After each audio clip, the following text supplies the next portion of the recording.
up, guys? It's Graham here. So it's official. Inflation is the highest it's been in 40 years. Investors are beginning to brace for the worst, and new data shows that prices could very well continue to climb even higher. For instance, in just the last few weeks, we've seen Netflix increase the price of their monthly subscription, Chipotle raise the cost of their menu to offset higher wages, Dollar Tree customers are physically sick over a 25% higher charge, and things have become so bad that the Big Mac Inflation Index, which measures the cost of a burger relative to the US cost of living, has risen at a faster pace than the average rental price. So let's talk about this new report which shows how the wealthiest people in the world are investing their money in preparation of ever-increasing prices, why so many people are beginning to invest in cryptocurrency, if the Bitcoin death cross is something to be concerned about, and just how much more expensive things are expected to get right after you smash the like button. First, let's start with a topic that most of us are well too familiar with: inflation. Throughout the last year, we've grappled with inflation rising significantly higher and faster than almost anyone anticipated, now to the tune of 7% annually, which is the highest rate measured in the last 40 years. To put that into perspective, that's the equivalent of needing to spend an extra $7 to buy the exact same item that was only $100 a year ago, and the concern is that it's only getting worse. Like, if you're curious how much extra you're spending these last 12 months, gasoline is up 50%, rental cars are up 36%, hotel rooms are up 25%, furniture is up 14%, but hey, at least on the bright side, school books and supplies are down 0.5%. Okay, but seriously, unless you're living off the grid, watching YouTube videos from pre-COVID technology powered by solar panels while you grow your own food, chances are you've been impacted by these price increases. And as a result, your money is quickly losing its purchasing power. Like, just consider this: despite wage growth increasing by 4.7% year over year, after inflation, the average worker wound up with a pay cut of 2% simply because everything else is more expensive relative to their income. This worries some economists that we could soon enter what's called a wage price spiral, as workers demand more income to pay for the cost of higher items, which winds up driving up those cost of items even further, leading to even higher wages, which starts the spiral over again. Of course, this has to end somewhere, and prices just can't keep rising indefinitely until we're lugging around $500,000 in a wheelbarrow to buy a loaf of bread. So to help soften rising prices, the Fed plans to scale back on their stimulus, slowly begin to raise rates, and otherwise increase the cost of borrowing to the point where prices begin to stabilize. But as a result, some worry that the Fed might be moving a little bit too quickly with their rate increases that would cause us to enter a recession. So given all of this super spooky information, you have to ask yourself,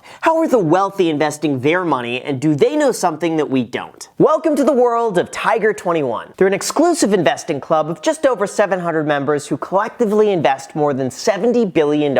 They represent some of the wealthiest households in the world, and in order to join, you must pass their background and screening process, have more than $10 million in investable assets, and pay an annual membership fee of $30,000. Although what makes this so unique is that every year they publish a report on how their members are investing their money, and they make it public for everyone to see. This truly gives us a first-hand look into the finances of the ultra-rich, and in terms of what they're doing, it's rather surprising. One, they're building an inflation-resistant portfolio. Unlike Jerome Powell and the Federal Reserve, 65% of its members expect inflation to accelerate in the next year and that it will be permanent, not transitory. As a result, the majority of them are placing their money in real estate, like industrial properties and apartment buildings, investing in safe, established companies like Amazon, Apple, consumer staples, and streaming services, and most surprising, they're investing in number 2, cryptocurrency. Except they're not just allocating 1% of their portfolio and then calling it a day. Oh no. Instead, they're said to be doubling their cryptocurrency holdings, with 33% invested in Ethereum, 33% invested in Bitcoin, 23% invested within a cryptocurrency fund,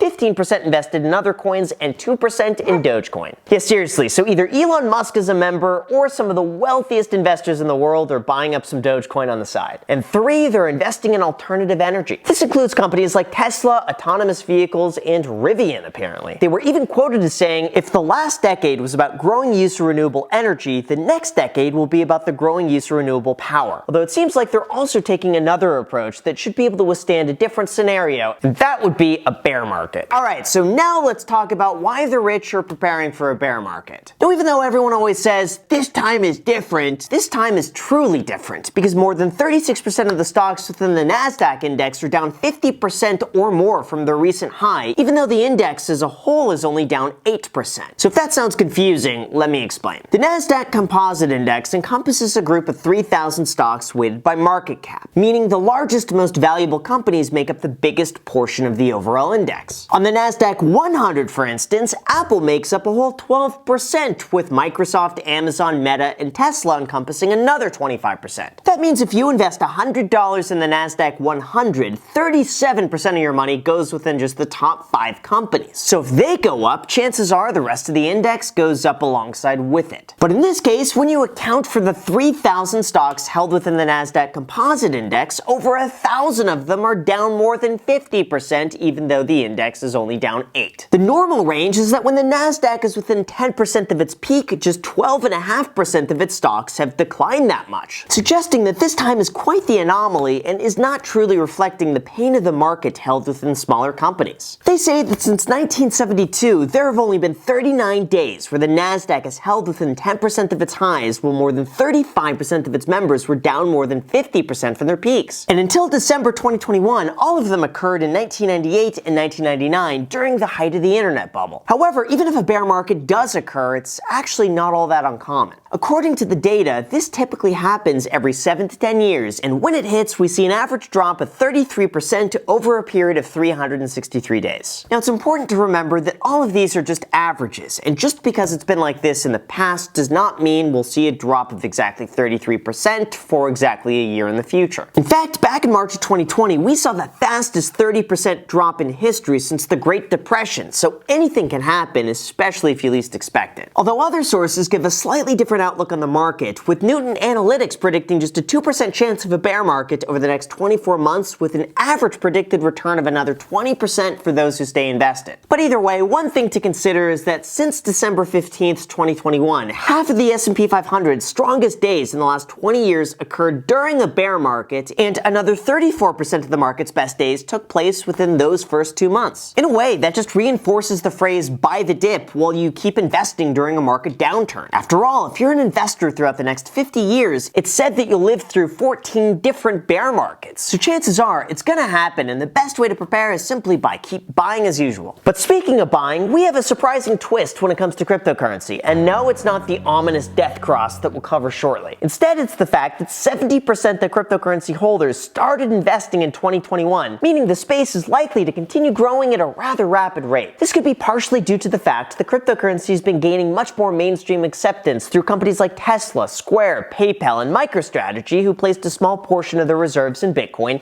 JP Morgan advocating that investors should allocate 1% of the new asset class, El Salvador embracing Bitcoin as legal tender, and a multitude of free investing apps now including cryptocurrency on their platform, like Public, where you could get a free stock worth all the way up to $1,000 when you use the link down below in the description and use the code GRAHAM. Now, even though for all of us on YouTube, cryptocurrency kind of seems like this overly hypey thing that everyone is involved in, 42% of respondents were still highly skeptical and felt like it was too risky, and 34% felt concerned about the lack of market regulation, suggesting that there's still a large percentage of the population out there who has no idea what it is like to rise and fall 50% in a few weeks. Now, of course, when it comes to that, we can't talk about a fall of 50% without addressing one of the most talked about terms over the last week, and that would be the Bitcoin death cross. For those unaware, this is a term that refers to a trading pattern when the 50-day moving average crosses below the 200-day moving average, signaling that Bitcoin could enter a bear market similar to what happened in 2008 when nearly everything dropped 90%. But a previous analysis found that a Bitcoin death cross has historically occurred near a market low, and that actually signaled near the bottom of the market where you would have done quite well had you just bought in. And a more recent look into the history of the death cross confirmed that in 50% of the cases, the indicator correctly signaled the downtrend and predicted further declines by 51.5% on average. But on the other hand, in the remaining 50% of cases, it generated a false signal and further increases incurred by 66.5% on average. Or in other words, newsflash, no one knows what they're talking about, and it could just as likely go up as it could go down. So overall, it seems as though inflation is the #1 fear for investors, with more than half of them saying that it was their #1 concern, and right now that's driving the majority of the decision making throughout the market. And for those of you who want to see the first-hand impact of what's happening, an interesting way to track rising prices is what's known as the Big Mac Inflation Index. Even though it sounds kind of like a joke, the concept is actually quite genius. Since the Big Mac is a stable product that doesn't change over time, it has a worldwide consumption throughout the population and is based on a variety of ingredients, from meat,